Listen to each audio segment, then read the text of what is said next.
Sean Strickland is the new UFC middleweight champion after defeating Israel Adesanya last night as a huge underdog in the main event of UFC 293. And Dana White, the UFC president, made some interesting comments at the post-fight press conference suggesting there should be a rematch next. And I think this is a huge mistake for the UFC. I think this is going to anger a lot of fans, and I really do not think this is the right move here for the UFC. And that's what I'm going to discuss in today's video. But first, let's talk quickly about what Dana White said at the press conference. Shout out to MMA Fighting for transcribing all this. Let's start first with just Dana's first comment saying, obviously I expected a completely different main event. Exactly. We were kind of given a gift here. I mean, had Adesanya won this fight, yeah, it would be sort of run of the mill. We sort of knew what was going to happen here, but Sean Strickland sort of won people over this week, I think, leading into the fight. I mean, you even look at the numbers on YouTube, you look at the interest, there were far more people interested in Strickland than Israel Adesanya, in my opinion. And the fact that he's champion now, I think is a good thing for the UFC. Whether Izzy won or Strickland won, nobody saw that coming. That I'm going to push back on. Whether Izzy won or Strickland won, what are you talking about?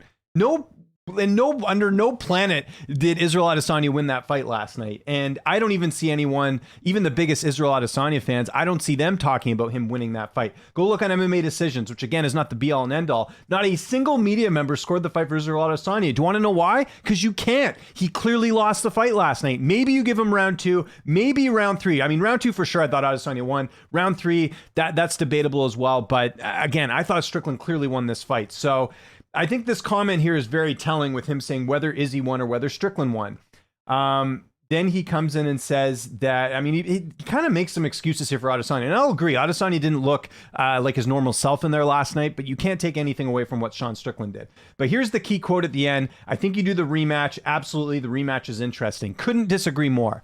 And here's why. There's a number of reasons. For starters, what I just mentioned there, Izzy didn't even clearly win the fight. Now, when it comes to making rematches for a champion that has just lost his belt, I go by 2 pieces of criteria here. Number 1, what was the result? Was it I mean, we've had the odd time where there's been like a quick finish in a main event and maybe we felt like, hey, we needed to see more. Here's an example. Daniel Cormier defeating Stipe Miocic in their fight. It was kind of a quick finish in that one.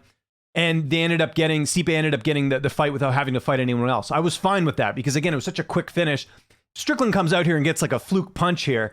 I can understand people wanting to see the rematch. That's understandable. The other reason to do a rematch potentially would be the fact that Israel Adesanya had a very close fight with Sean Strickland. He didn't. Like even like a Usman, or sorry, not Usman, even a fight like, well, actually we can talk about Usman and Leon Edwards. They ended up doing another fight and Usman was winning the fight and then he got knocked out at the very end and they gave him the rematch. Like I can even understand that because Usman was winning the majority of the fight. Adesanya was not winning this fight at all. Like I said, under even the biggest Israel Adesanya fans, I have not seen anyone claim that he won the fight last night. So why is the president saying otherwise? And I do have a theory on this and I'll talk about this a little bit later. So there's that. The other thing is, and I heard someone talk about this morning, is that, well, Adesanya, you gotta give him credit for the body of work he's done. Now that I think is a fair argument, okay? But in terms of what Adesanya's done, but here's the problem. He just lost the title 2 fights ago. He lost to Alex Pereira, so he just won his title back. He lost to Sean Strickland. Why would he, like, you can't look at what he did before that because he lost the title 2 fights ago. Like if he had lost the title to Pereira maybe like, I don't know, 5 or 6 fights ago, I think there's a case there. You know, and by the way, if you're of that ilk that you think that, well, he's accomplished a lot in the division, he you know, just based off that, he should get a rematch. Why aren't you saying the same thing for Aljamain Sterling, right? Like he had a number of title defenses. Most people are not talking about him getting a rematch, right? How is that different? Even with Stipe, like Stipe, I just mentioned that example with him and Cormier. Stipe was able to get the shot because he had a bunch of title defenses leading into this. Technically, right now, Israel Adesanya is 1-2 in his last 3 fights. You can't ignore that fact. Right. And again, I know Izzy was winning the majority of that fight with Pereira in the first fight, but he still lost. Like we can't be rewarding people for getting losses, so to speak. So, yeah, I don't agree with that either as far as like that argument that the rematch makes sense and all these different things. I think Adesanya should have to fight someone else. That's where I stand on this. I want to be very clear about that in this video. And the biggest thing as well is that Dricus du Plessis deserves the next title shot. I mean, Dana White also was sort of downplaying Dricus and whoops, did that wrong. I hate this history thing here. He was talking about how Dricus turned down the fight and all this different stuff. But I want to remind Dana White that we had a fight last year, I think it was last year, where a fighter was clearly injured going into a title fight and it wasn't even a fight. And that was the TJ Dillashaw and Aljamain Sterling fight. Do you want to see a fight like that again? Like, fighters go into every fight with certain injuries, but he had a foot injury in the Robert Whittaker fight. He won that fight miraculously. And then you're expecting him to fight again injured against Adesanya. I don't agree with that at all. I think that's ridiculous. And he destroyed Whittaker. Like, that's another thing. Like, people act like, I don't know I don't know if they act like anything, but they just don't give enough credit to that win. Like, that was one of the most impressive wins in the last 5 years, in my opinion, especially with the fighter who was counted out. Kind of like this fight, right? Like, it was one of those fights where, like, you know, not a lot of people were giving Dracus credit in that fight. So that's another thing that bothers me about this, is that you have a clear contender in Dracus du Plessis as well. The other thing we got to talk about when it comes to Adesanya, and again, Dana White making a lot of excuses for him, he had a full camp for this one. I think this was also by design as well, that whoever was going to fight Adesanya, you know, they were going to be at a bit of a disadvantage because Adesanya had plenty of time to prepare for this. And not to mention, short flight over. For Strickland, he had to come over from the States. It was a bit of short notice here. So again, that all kind of favored Izzy here. So there's really no excuse for him losing this fight. And then the other thing as well is, let's look at this from Strickland's standpoint. Right? So Strickland just won the title. Okay? He's had to go through a ton of crap to get here. Let's be real here. Okay? He loses a pretty close fight to Jared Cannonier. Right? There's that. He was an underdog against Imavov, fought him on short notice. A lot of people were hyping up Imavov, thought he was going to win that. He didn't. He takes out a prospect there. He fights Abus. How many people said Abus was going to win that fight? Oh, he's going to knock him out. Sean Strickland has a weak chin, all this different stuff. That doesn't end up happening. Strickland gets a huge win, finishes a guy that the UFC was trying to fast track in Abus Magomedov.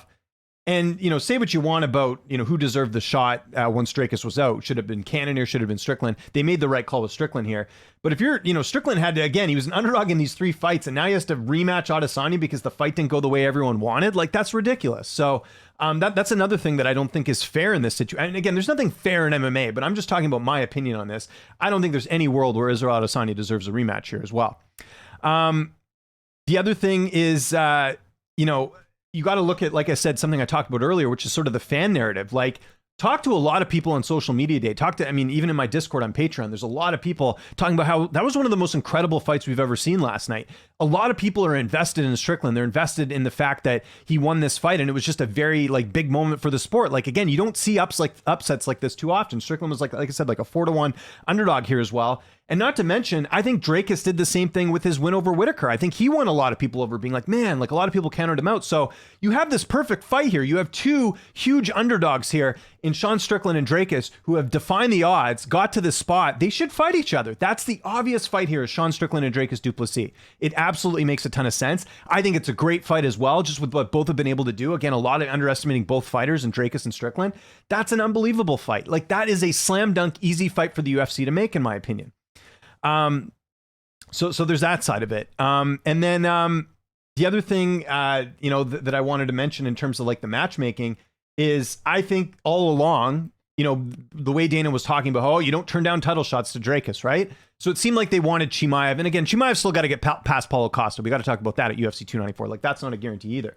But I think as well, you got to look at the fact that, like, Chimaev, if he does end up winning, the fight they wanted all along was Chimaev and Adesanya. You can do that right now.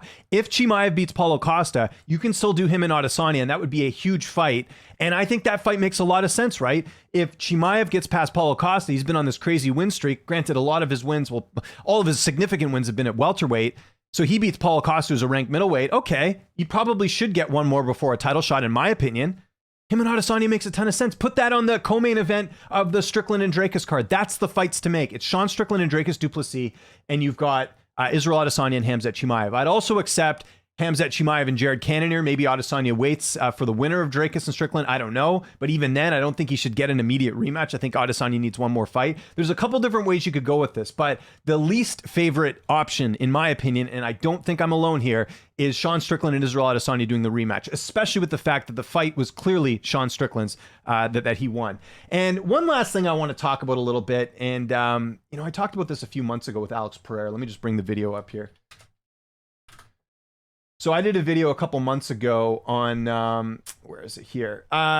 3 months ago, I did this video on, did the UFC force Alex Pereira, I think, to to 205 pounds to avoid a third Israel Adesanya fight. And I got mixed reviews on this, and I understand what people are saying, but I think this is even more evident that the UFC is definitely playing favorites with Israel Adesanya. And I still maintain that. I think they did for it. Because remember when Adesanya beat Pereira, like immediately they're like, yep, Pereira's going up to 205. And maybe that was Pereira's choice. That's something I did mention in that video, that maybe he's like, I do cut too much weight. But I remember there was a tweet after that Pereira said, hey, let's do it again for a third time. Like usually when a fighter, or when two fighters are 1-1, they usually do the third fight. There's no, again, because you got to avenge that loss. But there was no talk about that. It was all about Pereira has to go to 205 now.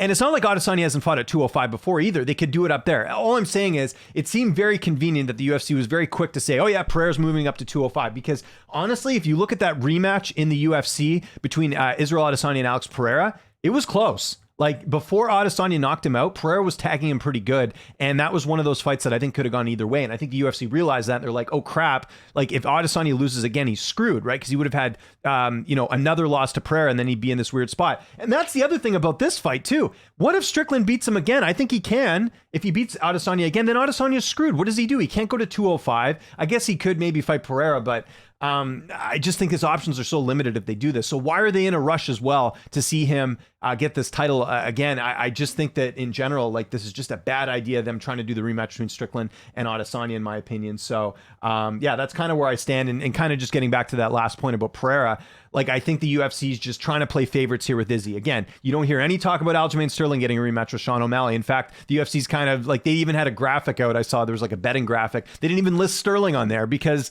again, most people are expecting Sterling not to get it. But I think Sterling has a far stronger case to get a rematch against Sean O'Malley than Israel Adesanya does there as well. I think it's very clear the UFC's playing favorites. Again, I think they forced Pereira to 205. I think Adesanya, him getting this rematch, is the UFC playing favorites. Like, again, if this was an Aljamain Sterling type fighter fighting Sean Strickland and he lost, there would be no talk about rematch. I almost guaranteed that as well. So I want to know what you guys think in the comment section below. What do you want to see next? You guys are the fans. You guys are the matchmakers. What do you want to see next? I want to see Sean Strickland and Dracus. I want to see Adesanya and Chimaev. I think that makes a ton of sense. I would also accept Jared Cannonier in any of these situations too, because I think he's the guy who's getting screwed over the most. But we know that MMA, the UFC especially, is, it's a bit of merit. It's a lot of entertainment. That's how they kind of come together. That's why Strickland got the shot over Cannonier, was based a bit on entertainment as well. And look, it worked out. The UFC, you've got something good here in Sean Strickland. You have someone that the fans are generally interested in. They call him the people's champion. I know his coach, Eric Nixick, said that. I truly feel that way. I think there's a lot of people who saw that win last night thinking, man, that was impressive. So don't screw this up, UFC. If you do the Adesanya Strickland rematch, I think people are going to be really upset by this, and I'd be willing to bet that. Follow me on Twitter, TikTok, Instagram at Lynch on Sports. I'm gonna have some more 293 content coming out. There's a lot to unpack here, but wanted to get this one out of the way. I'm James Lynch. Thanks so much for watching, and I'll see you next time.